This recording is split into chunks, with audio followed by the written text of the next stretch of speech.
Clarity is leadership's most underrated superpower because confusion kills momentum faster than incompetence ever will.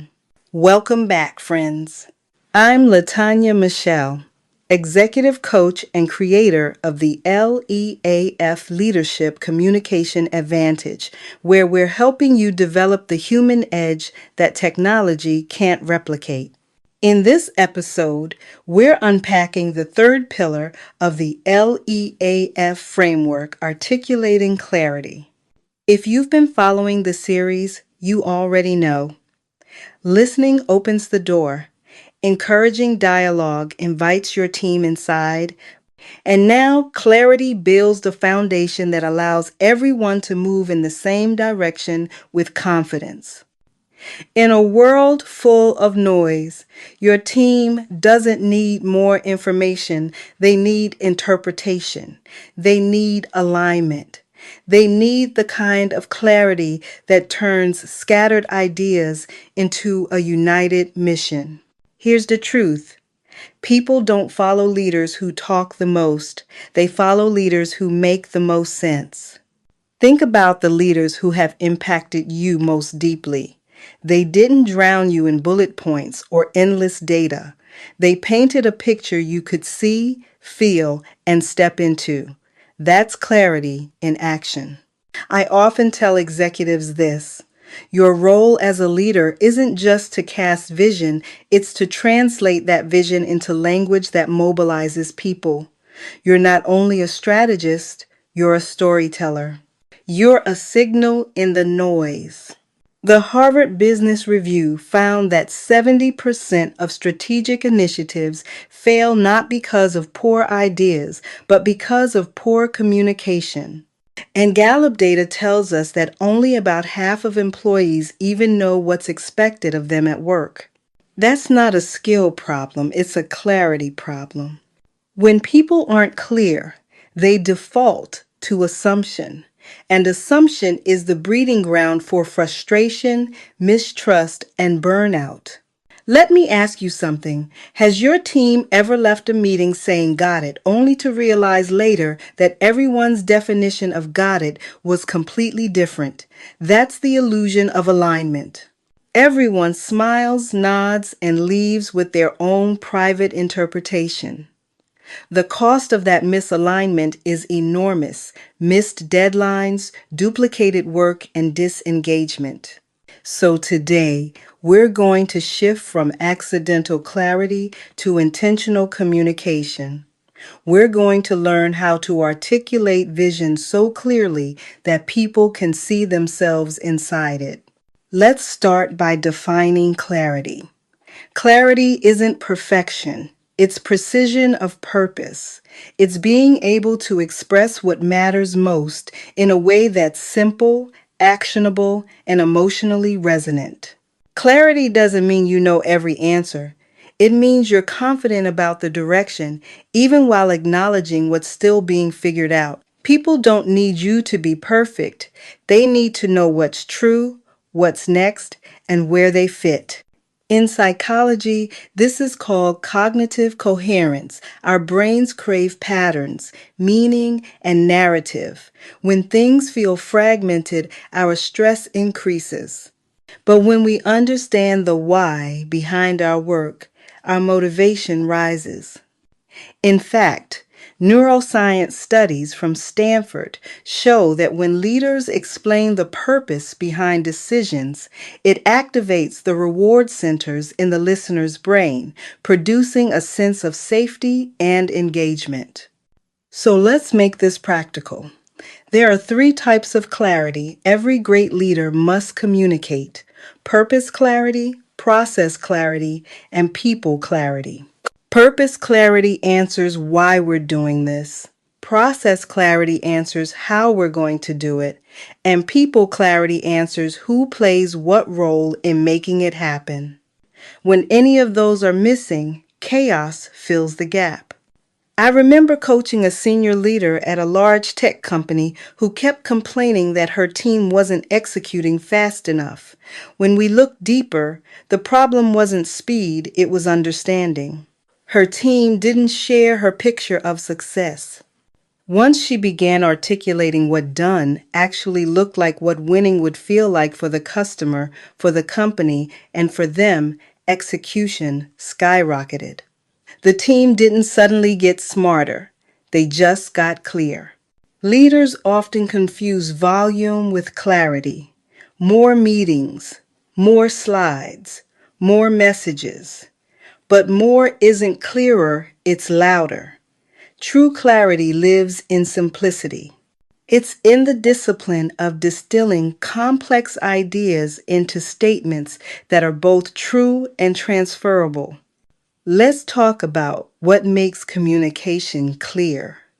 Research from McKinsey identifies 4 factors that define clarity in high-performing organizations: focus, transparency, alignment, and feedback loops.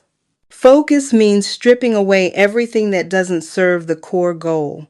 Transparency means telling the truth early and often. Alignment means connecting every message to the greater mission. And feedback loops mean checking for understanding rather than assuming it. So let's walk through how to do that. First, simplify the message. Ask yourself, what are the 1 to 3 core ideas I need my team to remember, repeat, and act on? Not 10, not 5, 3. Studies show that the human brain remembers about 3 to 4 key concepts at once. Anything beyond that gets lost. Second, speak in pictures. The brain doesn't process language abstractly, it processes images. So when you say, we need to climb this mountain together, or our customers are the compass, not the clock, people remember it. A clear metaphor gives memory something to hold on to. Third, check for resonance, not just understanding. After a meeting, ask, what stood out most for you? Or what part of this feels unclear? You'll quickly see where your message is landing and where it's getting lost. Let's ground this in an example. A Fortune 100 company I consulted for was rolling out a massive digital transformation. The CEO's original memo was 12 paragraphs of tech jargon and financial targets. It didn't move anyone. We rewrote the entire message into a 3-sentence story. We're not just upgrading our systems, we're upgrading how we serve. This change will make our customers' journey seamless and every employee part of that experience. That short statement became the rallying cry for over 50,000 employees. Clarity inspires action because it replaces complexity with conviction. Let's take this further. Clarity isn't just what you say, it's how consistently you say it. People don't remember what they hear once, they remember what they hear often. Leaders need to be repetitive without being redundant. That means reinforcing the same core truths across meetings, emails, and conversations, but refreshing the language each time. For example, Amazon repeats customer obsession like a drumbeat across every meeting, memo, and orientation. It's not redundant, it's rhythm, and rhythm creates culture. Here's something most leaders overlook. Clarity is a team sport. You don't create clarity alone, you co-create it. Encourage your team to reflect back what they heard. Say, just to make sure we're aligned, how are you interpreting this goal? That's not micromanagement, it's calibration. Now let's address the emotional side of clarity. Often, leaders resist being specific because specificity feels risky. If I commit to this, they think, and things change, I'll lose credibility. But the opposite is true. When you communicate with specificity, even if you later adjust course, people trust you more because they understand your reasoning. Unclear communication is almost always self-protection in disguise. It's a fear of being misunderstood, rejected, or held accountable. But mature leadership says I'll risk being clear so others can move confidently. Here's a powerful reflection question. What am I currently being vague about, and what is that vagueness costing my team?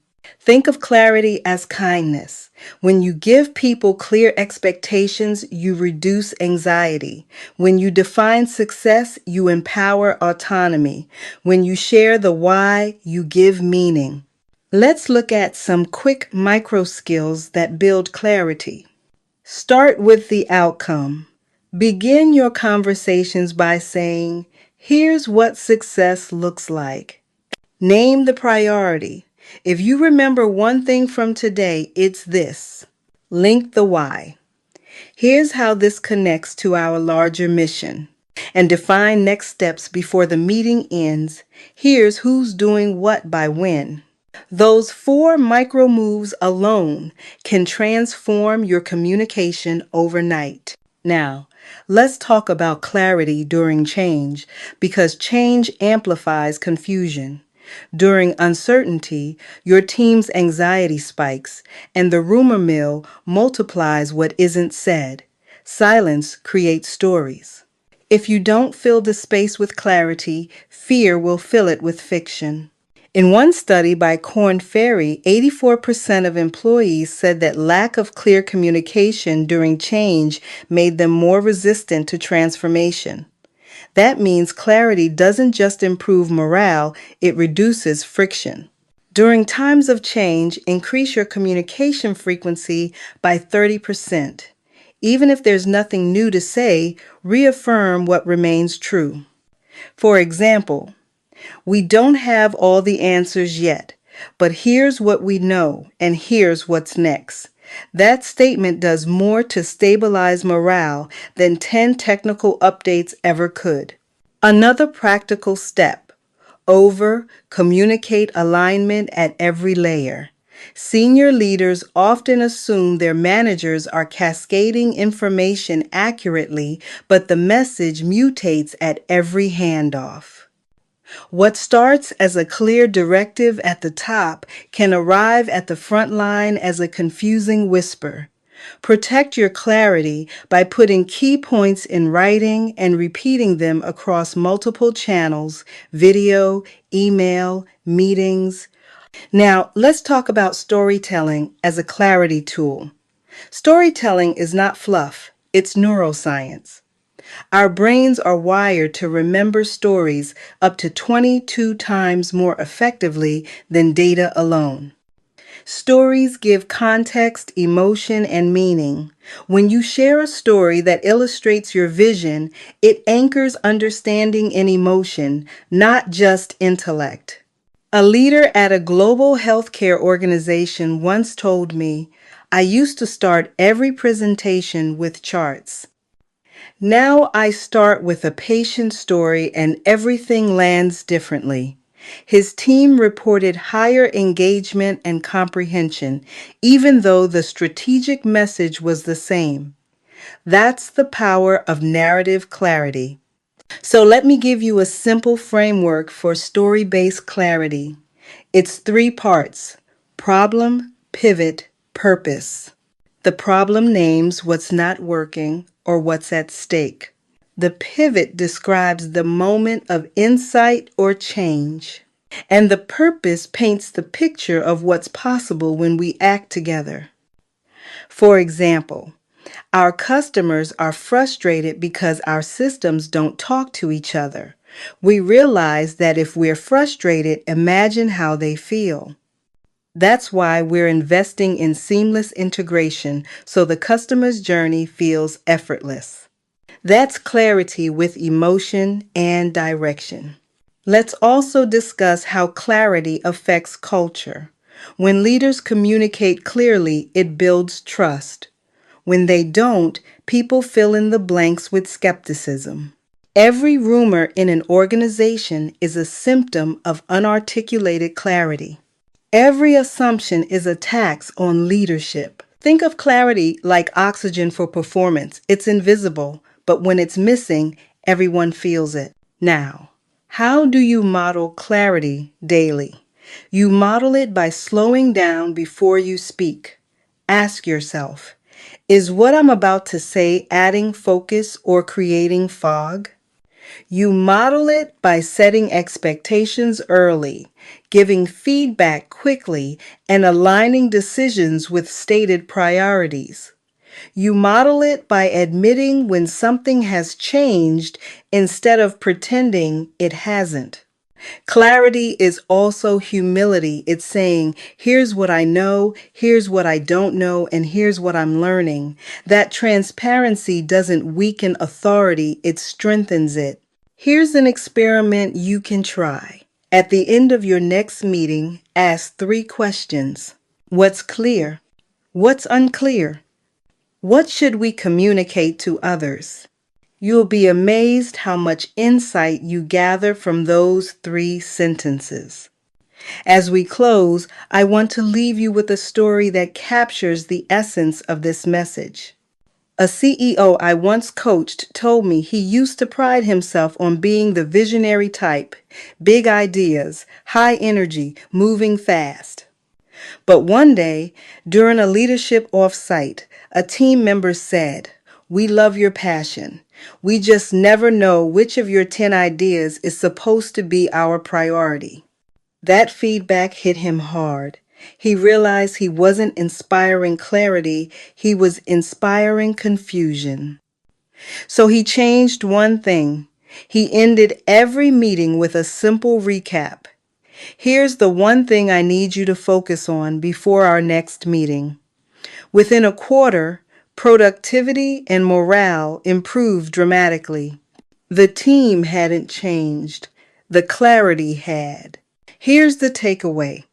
Leadership clarity is less about making grand speeches and more about creating shared understanding. When people know what matters most, they align naturally. So here's your challenge this week. Before your next major communication, whether it's a meeting, an email, or a presentation, ask yourself 3 clarity questions. Is this message simple enough to repeat? Is it specific enough to act on? Is it inspiring enough to remember? If you can answer yes to those 3, you're leading with clarity. Clarity doesn't make you rigid, it makes you reliable. It turns chaos into confidence. It's the difference between a team that executes and a team that guesses. In the L.E.A.F framework, articulating clarity connects listening and dialogue to real results. It's where communication transforms into execution. In our next and final episode, we'll close out this masterclass with the 4th pillar, feedback, fueling growth through honest communication. You'll learn how to give and receive feedback that builds trust, not tension. Until then, keep leading with clarity. Simplify your message, speak your truth, and make your vision so clear that others can see themselves in it. And before you go, if this session added value to your leadership journey, take a moment to like this video, subscribe to the channel, and share it with another leader who's ready to grow. And if your organization is ready to elevate communication, culture, and confidence, visit LaTaniaMichelle.com to explore how the L.E.A.F Leadership Communication Advantage can help your team thrive. Because when leaders get clear, teams get courageous, and that's how transformation begins.